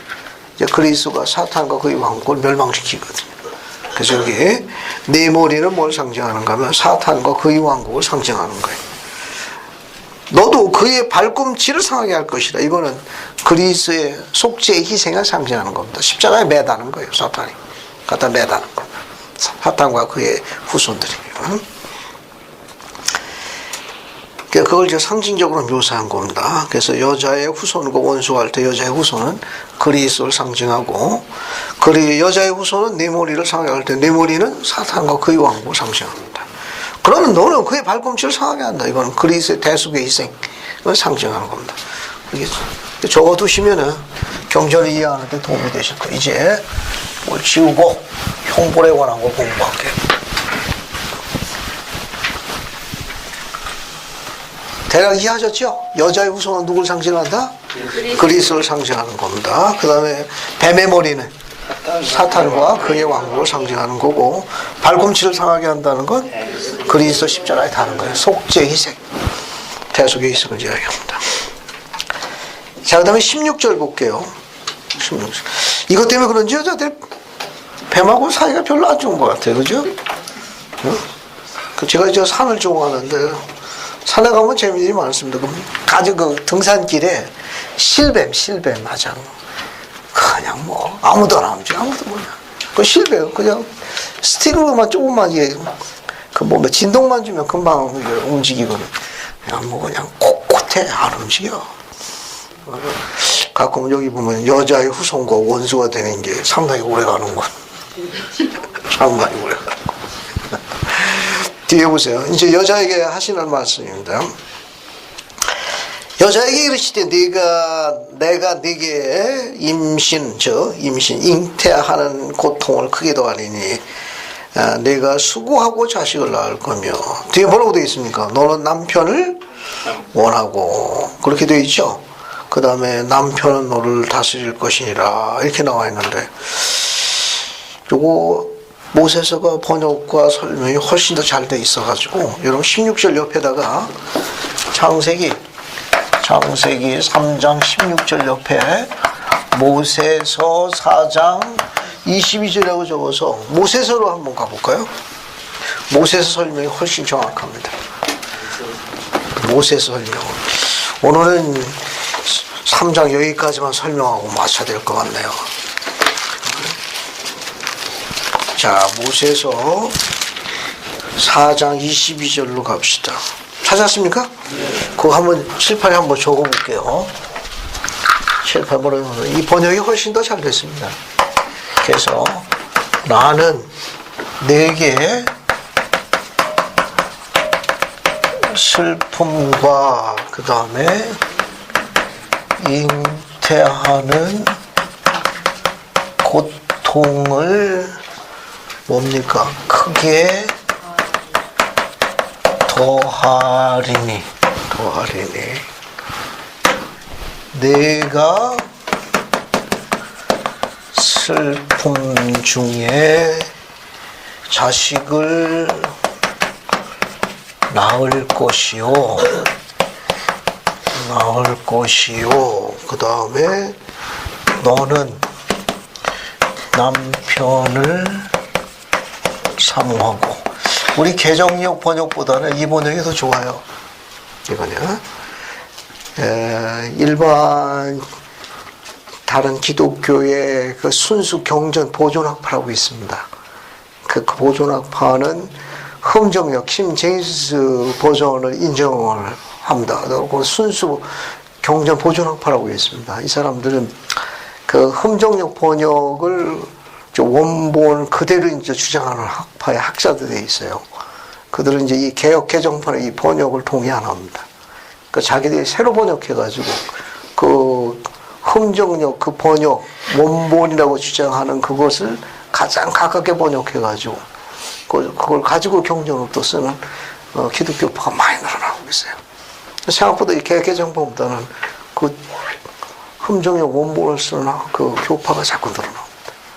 우리 번역은 이제 개역 개정판을 기준하다 보니까 새 번역도 다 글로 옮겨져 왔는데 역설적으로 이제 다른 교파에서는 오히려 다른 쪽 번역으로 원래 번역으로 돌아가는 경우가 더 많습니다.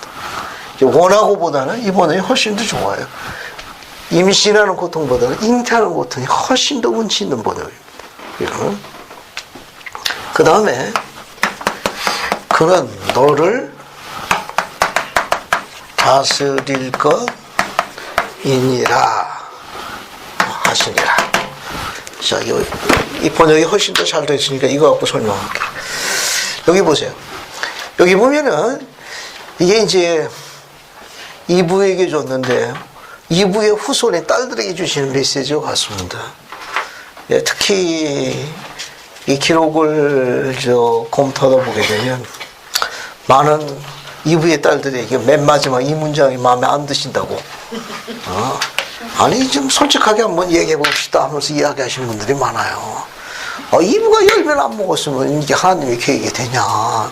이제 상급으로 이야기하게 되면은 제일 큰 상급을 받아야 되는데 이게 어찌 된 일이냐. 이거 뭐 슬픔 속에 고통을 그것도 앞으로 계속 비교급에서 그냥 계속 올라가. 그냥 아픈 것도 아니고 더 아파지고 또 아파지고 지금 어떻습니까? 자녀를 낳는 것도 쉬운 줄 알았는데 또 슬픔증이 나고, 이것도 만만치 않은데 또 누구를, 그 남편을 또 사모하고, 뒤는 또 어떻게 돼 있으면 그 남편이 또 너를 다스릴 것이냐. 아니, 수고는 내가 제일 열심히 한 것 같은데 상급이 마음에 안 든다고 봅니다라고 섭섭히 생각하시는 이부의 딸들이 있는 걸로 알고 있습니다.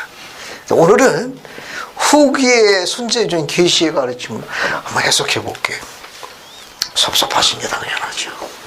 저도 동의합니다. 저도 읽으면 읽을수록 섭섭한 생각이 들 수밖에 없겠다 싶은데, 그럼 후기의 선지자를 통한 계시는 어떻게 되어 있나 한번 찾아보겠습니다.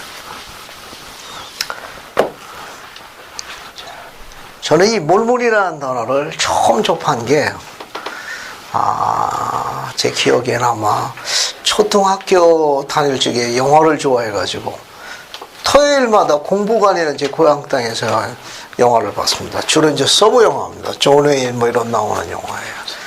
그래서 이제 영화 보다가 기병대가 이제 인디안들 이렇게 이제 쫓아내고 이제 몰아내면은 혼자 일어나서 길박치고 막 그랬습니다.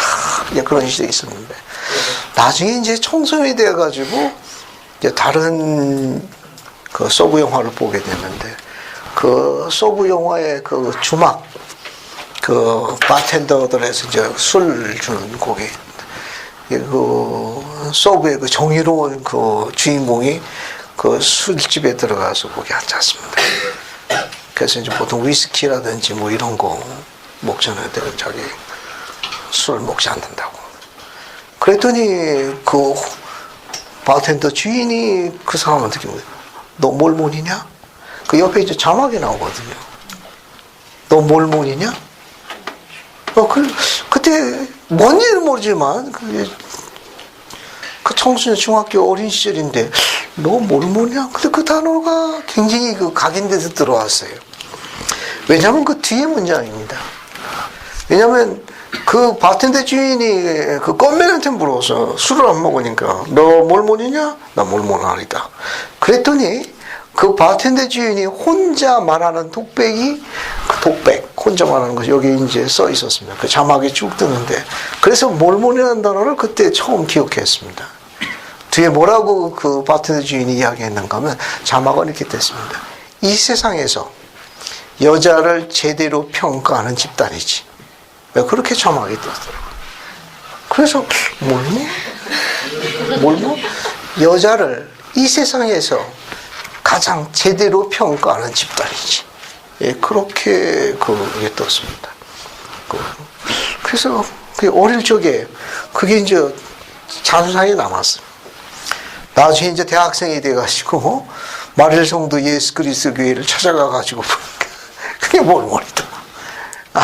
그래. 내가 중학교 어린 시절에 그 공부관에서 서브 영화 봤을 때 그 바텐더 주인이 이야기한 그 몰몬이 바로 이 교회를 이야기하는 거구만. 그래서 그때 이제 그 이미지가 지금도 남아 있습니다. 한번 해석해 볼게요. 이거 해석해 보면 여기 그 슬픔이라고 한 거는 우리 번역이 직역하다 보니 이렇게 된 겁니다. 이게 sorrow라는 단어예요. 이 sorrow라는 단어는 직역하면 슬픔이 맞습니다. 근데 히브리 어원 뜻으로 들어가게 되면 히브리 어원으로 들어가면 수고라는 뜻입니다. 노고, 애씀이라는 뜻이에요. 이 뜻은 이게 슬픔이라고 이게 영어 단어로 되어 있는 걸 번역 지침에 따라 직역하게 되면 슬픔으로 번역하는 게 맞아요. 하지만 그 히브리 어원으로 지적해 가게 되면은 노고, 수고, 애씀 그런 뜻입니다.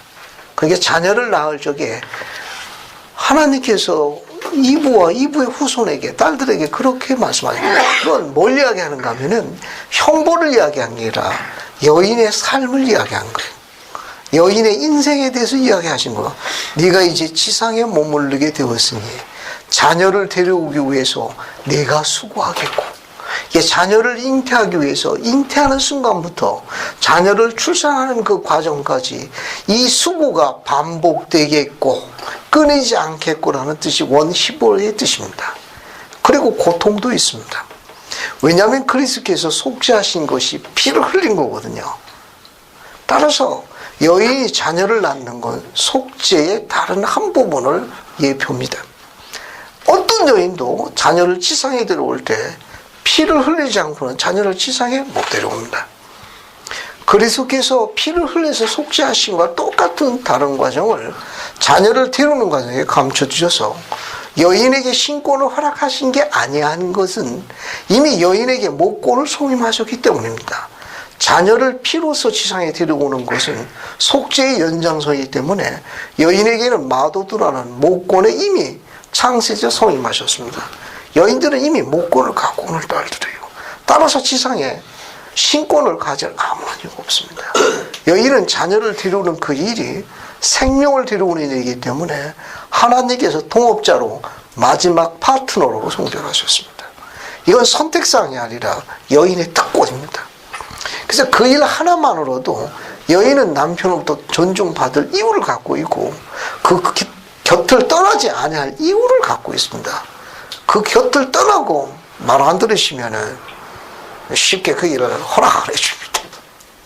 나중에 혼자 계셔야 될 거예요. 다시 원점으로 들어갑니다. 이 단어는 수고, 노고하라는 뜻입니다. 그러니까 자녀를 지상에 데려오는 일이 있어서 수고하고 고통이 어떻게 될 것이요? 계속해서 반복될 것이요. 그런 뜻입니다. 이 크게 더하리라는 뜻이 멀티플라이라고 합니다. 이거 사전에서 찾으면은 직역하면 크게 더하다가 다 나옵니다. 그런데 요 히브리어 어원 추적하게 되면 이 뜻은 뭐냐면 repeat라는 뜻이에요. repeat, over, and over라는 뜻입니다. 이 over and over라는 건 되풀이하여 그런 뜻이에요. 관용구입니다. repeat는 반복되다 그런 뜻입니다. 그러니까 아이를 낳을 적마다 고통의 공포를 더하게 하신다 그런 뜻이 아니에요. 첫째보다 둘째 때 더 아프고 무섭고 셋째 때 더 무섭고 아프고 그러면 제 아내는 넷째를 낳았으니 넷째 낳을 때는 죽음의 공포 혹해요. 그렇지 않습니까? 그게 아니고 요 멀티플라이ing 단어는 그 잉태했을 적에 그 수고와 애씀이 고통이 또 반복돼 리피트 된답니다. 자녀를 출산할 때마다 그것이 반복되게 있고의 뜻이 요 동사의 뜻이에요. 그러니까 이브의 딸들에게 주신 여인의 삶의 가장 중요한 목적은 한 지아비의 지어미가 되는 일입니다. 왜냐하면은 아담이 이브를 지어가지고 잠깐만 저 말을 정정합니다. 아담이 왜 이브를 줘 또 이게 나이가 드니까 이게 제 마음대로 안 돼요. 이게 세포가 하나님께서 이제 이브를 지으신 다음에 이제 아담에게 데려다 주죠. 아담이 동산에 있는 모든 거 다 이름을 짓지 않습니까? 이 동반자에서 뭘 하겠나이까? 뭘 하겠느냐라고 하나님께서 물으시니 아담이 자기 동반대에서 이름을 뭐라 불렀습니까? 이브라 하겠나이다. 그 뜻이 무엇이뇨? 그 뜻이 무엇이죠? 모든 산자의 의미예요. 아직 열매 먹기 전 안 해요. 열매 먹는 건 한참 돼 있을 일이에요. 근데 이미 그 이름에 뭐가 담겨져 있습니까? 모든 산자의 마다예요. 그러니까 이미 이브의 몸 안에는 그런 속성과 잠재력이 있다는 것이 사는 표현이에요.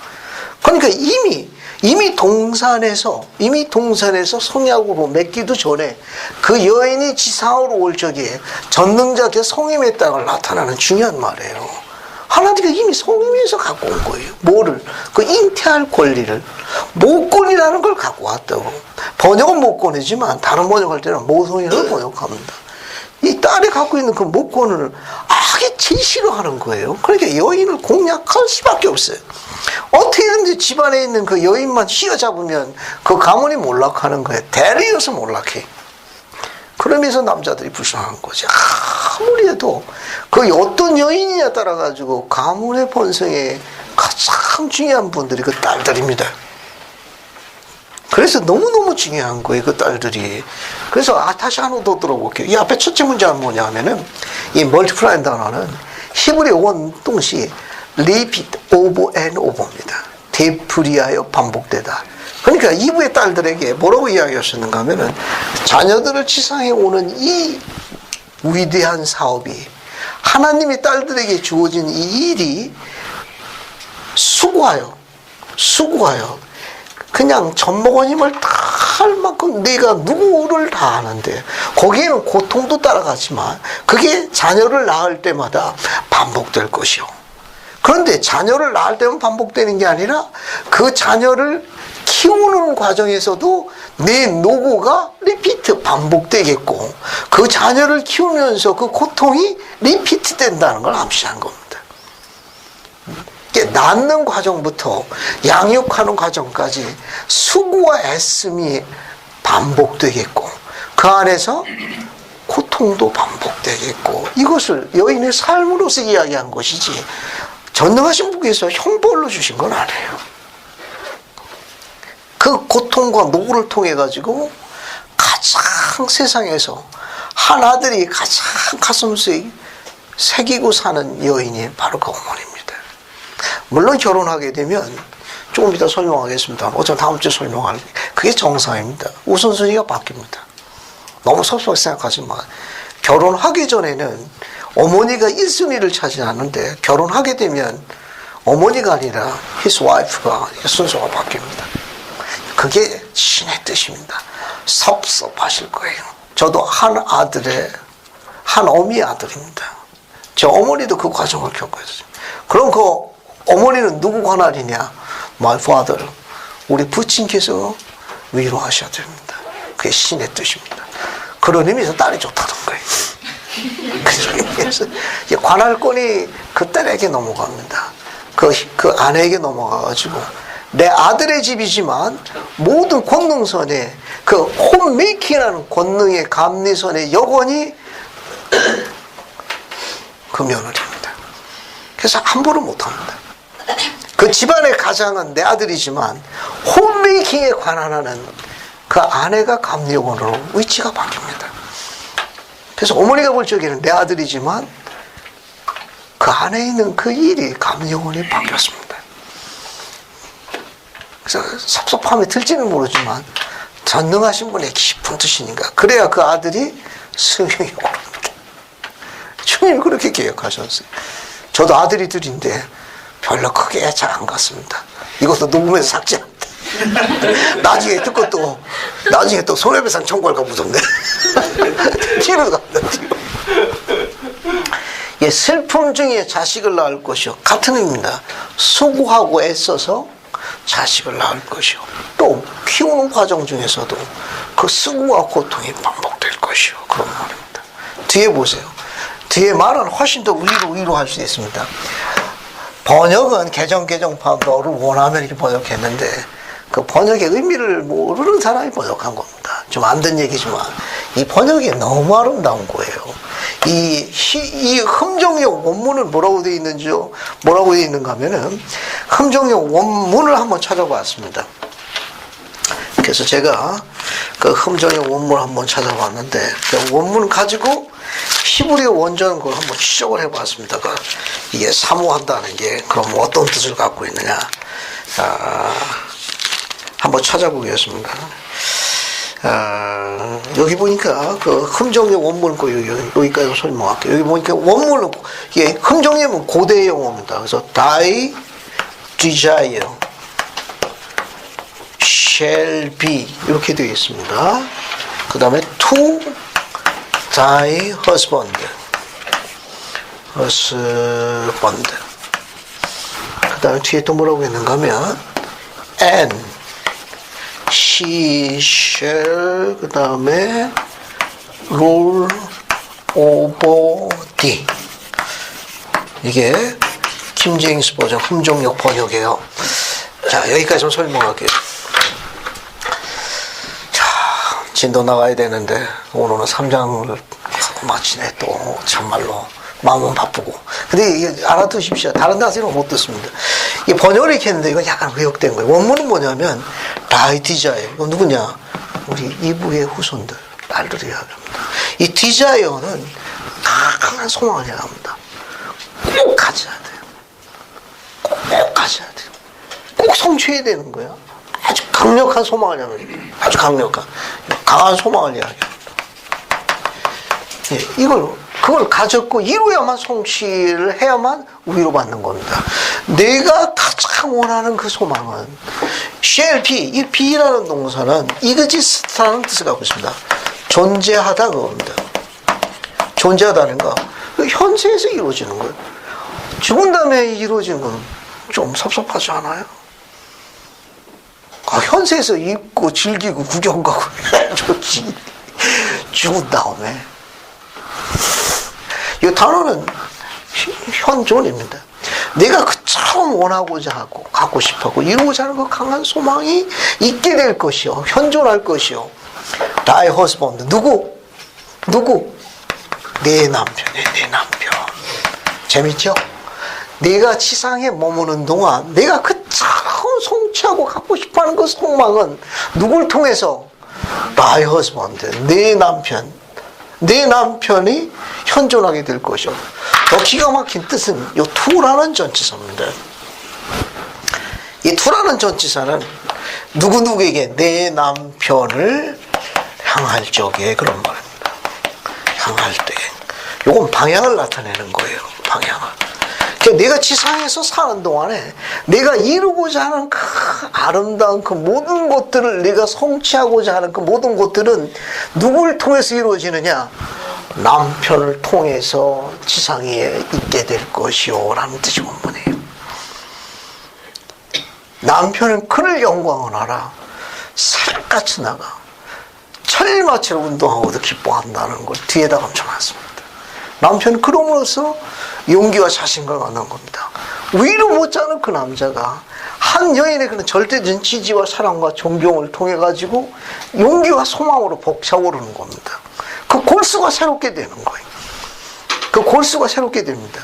그 어미는 자녀가 가져준 소식으로 골수가 새롭게 되고, 이게 아주 묘하게 되어 있습니다. 그 남편은 아내의 그와 같은 절대적인 지지와 사랑을 통해 가지고 그 남편의 골수가 새롭게 되는 걸 이 안에 감춰놓은 거예요. 이 안에다. Thy desire, 내가 지상에서 갖고자 하는 그 강한 소망과 그 모든 것들은 shall be, 현존하게 될 것이요. 내가 누굴 향할 적에? 내 남편을 향할 적에, 내 남편을 바라볼 적에, 내 남편이 하나님의 남자가도 내가 그렇게 할 적에 네가 갖고자 하는 모든 것들이 다 그렇게 되고 있는 거야. 아들도 내게, 딸도 내게 다 그렇게 이루어지게 될 것이고, 이 번역을 뭐라고 했는가 하면 너는 남편을 사모하고라고 얘기했습니다. 그러니까 이브의 후손들이 지상에 머무르는 동안에 갖고자 하는 그런 진정한 의미의 행복은 누구와 공유하도록? 그 남편과 공유하도록 계획했다는 점을 기억하셔야 돼요. 이게 승행의 원리입니다. 승행의 원리란 동반자가 뭐 하도록? 승행하도록 돕는 거예요. 이브의 딸이 승행하려면 누구 승행하도록 도와야 합니까? 거기 혼자서는 못 가요. 남편이 승행하도록 도와야 돼. 또 남편은 거기 들어가려면 누가 승행하도록? 아내가 승행하도록 도와야 돼. 이 승행 원리가 담기는 거예요. 번역은 너는 남편을 사모하며 이렇게 되어 있지만 여인이 지상에 머무르는 진정한 행병은 그 남편과 공유하도록 계획했다는 점입니다. 그만한 지킴이가 없어요. 이 세상에서 살아가는 동안, 현세에 머무는 동안 영원한 내 편이에요. 알겠습니까? 주는 대로 열심히 먹습니다. 챙겨주는 대로 불평 안 하고, 그 남편을 뭐 할 적에? 바라볼 적에, 그 남편이 지상에 오래 머무는 동안 너도 그렇게 좋을 것이라는 의미를 감추는 겁니다. 아주 재미있게 묘사하신 거예요. 뒤에 보세요. 그런데 그러면 그가 너를 룰오버 다스리라 번역했는데 선지자는 요 루이란 단어를 바꿨습니다. 이게 룰오버가 이게 프리자이드로 바꿨으니까 맞다. 이 프리자이다는 말은 보살피다 그런 뜻입니다. 지키다. 이 프리자이드는 교회에서 쓸 때는 감리하다 쓰는 겁니다. 그 감독님을 우리가 감리원에 부르죠. 프리자이딩 오피서라고 그래요. 뭐 하는 뜻이냐면 양들을 지킬 적에 밖에서 일이나 그런 야수가 오면 어떻게 돼요? 감리요원이 목숨을 다해서 지키는 그런 뜻이 프리사이드. 그러니까 남편의 역할은 뭐냐 하면은 그가 아내가 오직 너만을 바라보고 너를 지킬 적에 또 또한 그녀를 목숨을 다해서 프리사이드 해야 하느니라, 지켜야 하느니라, 그런 의미입니다. 다스린다는 이 번역하고는 조금 이게 번역이 좀 달라요. 성경의 원리를 담고 있는 굉장히 아름다운 말입니다. 그래서 주님께서 이브의 딸들에게 하신 말씀은 내가 지상에 자녀를 데려오는 이 하나님의 계획에 동참할 적에 속죄의 연결의 고리에 따라, 확장선에 따라 내가 거기서 수고하여 피를 흘렸으므로 너 또한 수고하여 애를 써서 자녀를 지상에 데려올 거고, 그들이 하나님께 되돌아가는데 너 또한 수고하고 애를 쓰고 고통을 겪을 것이라. 그러나 네가 지상에 머무는 동안 네가 이루고자 하는 그 모든 것들을 내가 다 하니 네 남편을 통해서 현존한 데서 이룰 수 있도록 내가 그 남편을 축복할 것이니라. 네가 그 남편을 그렇게 지지하고 사랑하고 아끼면 그가 너를 지키도록 목숨을 아끼지 않을 것이니 그도 그런 속죄의 길을 걸을 것이라. 이 메시지 굉장히 아름다워. 이게 여인의 삶을 이야기하는 거야. 그러니까 여인이 지상에 와가지고 결코 고통스럽고 이렇게 이야기하는 거 좀 슬픔 중에 있는 거예요. 그건 동의하지 않습니다. 절대로 동의하지 않아요. 네 아이는 사람이 지상에 존재하면 기쁨을 갖기 위하는 것에 동의합니다. 그런 의미에서 이런 원래의 가르침을 좀 잘 이해하시게 되면 우리 젊은이들이 일취월장하게 됩니다. 오늘 여기까지만 하겠습니다.